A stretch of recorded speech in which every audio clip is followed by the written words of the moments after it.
ऐसा लग रहा था कि कश्मीर से लेकर बंगाल का सहारा इसलिए लिया जा रहा था ताकि मणिपुर पर जवाब देने की नौबत ना आए।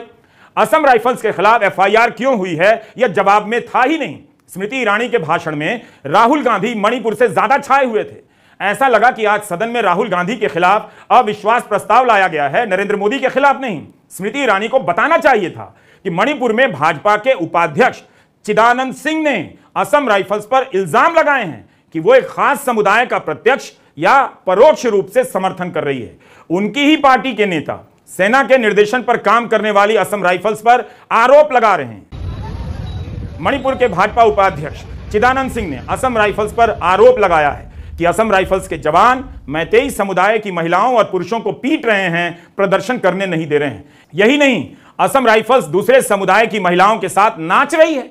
उन्होंने कहा कि हालात इतने खराब हैं कि एक राजनीतिक पार्टी का सदस्य होने के बावजूद इस समय मेरे लिए मेरा समुदाय, मेरे लोग और मेरा राज्य मेरे लिए पार्टी से ज्यादा जरूरी हो गए हैं। उनका बयान छपा है कि भारत सरकार के नियमों को लागू करने में भेदभाव मैतेई समुदाय के लोगों में केंद्र सरकार के प्रति विश्वास खोने का बड़ा कारण है। यही नहीं, बीजेपी के नेता ने कहा कि उनकी तरफ से 5 जून को प्रधानमंत्री को पत्र लिखा गया है कि असम राइफल्स भेदभाव कर रही है, तो प्रधानमंत्री को यह सब पता है। अब आपको भी पता चल गया।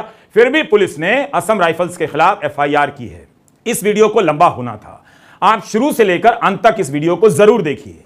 जो भी राहुल गांधी ने कहा है वही तो मणिपुर के भाजपा उपाध्यक्ष चिदानंद सिंह ने कहा है, बीजेपी के नेताओं ने कहा है। चिदानंद सिंह का बयान है कि मैतेई समुदाय ने केंद्र सरकार का विश्वास खो दिया है। कुकी विधायकों ने बीजेपी सरकार से समर्थन वापस लिया, यह आपको पता है। तो क्या यह पर्याप्त नहीं है कहना कि मणिपुर 2 हिस्सों में बंट गया है? यही तो कहा राहुल गांधी ने कि मणिपुर में भारत की हत्या हुई है, उसे 2 हिस्सों में बांट दिया गया है। क्या यह 2 हिस्सों में बंटने का उदाहरण नहीं है कि मणिपुर की पुलिस असम राइफल्स पर एफआईआर कर रही है? 8 अगस्त की खबर है कि भाजपा की मणिपुर इकाई ने प्रधानमंत्री से गुहार की है कि असम राइफल्स के अलावा किसी भी अर्धसैनिक बल से बदल दीजिए, किसी को भेज दीजिए। यह हो रहा है मणिपुर में। इन सवालों पर सीधे आने के बजाय मनरेगा से लेकर जनधन योजनाओं के खातों को गिनाया जाने लगा। कश्मीरी पंडितों के साथ क्या हुआ उसका सहारा लेकर मणिपुर से बचा जाने लगा।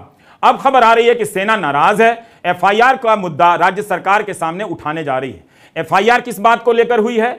5 अगस्त को मणिपुर पुलिस ने असम राइफल्स के खिलाफ एफआईआर की कि असम राइफल्स ने उनकी गाड़ी रोक दी और अपनी ड्यूटी नहीं करने दी, क्योंकि घरों में सर्च करने से रोका गया।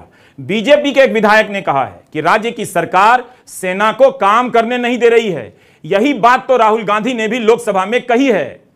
हर रोज जब तक आप हिंसा को बंद नहीं करोगे तब तक आप मेरी मां की हत्या कर रहे हो। हिंदुस्तान की सेना मणिपुर में एक दिन में शांति ला सकती है। हिंदुस्तान की सेना का प्रयोग नहीं कर रहे हो क्योंकि आप हिंदुस्तान को मणिपुर में मारना चाहते हो। राहुल गांधी अपना भाषण समाप्त कर राजस्थान चले गए। स्मृति ईरानी ने आज राहुल पर हमला करने के बहाने अमेठी में क्या क्या काम किया है वो भी बता दिया। अच्छी बात है। इसी विस्तार से मणिपुर पर बोलती तो पता चलता कि विपक्ष के तर्क कितने कमजोर हैं। लेकिन कोई प्रधानमंत्री को फकीर बोल रहा था, कोई कुछ। राहुल गांधी ने तो रावण से ही तुलना कर दी और मेघनाथ कुंभकर्ण से। हमें लगा कि बीजेपी के सांसद इसे बर्दाश्त नहीं करेंगे और सदन की कार्रवाई से हटाने की मांग करेंगे कार्यवाही से, मगर लगता है कि बीजेपी को फ्लाइंग किस ज्यादा प्रमुख मुद्दा लग गया है। राहुल गांधी का पूरा आचरण आज बहुत ही बेशर्मी भरा था।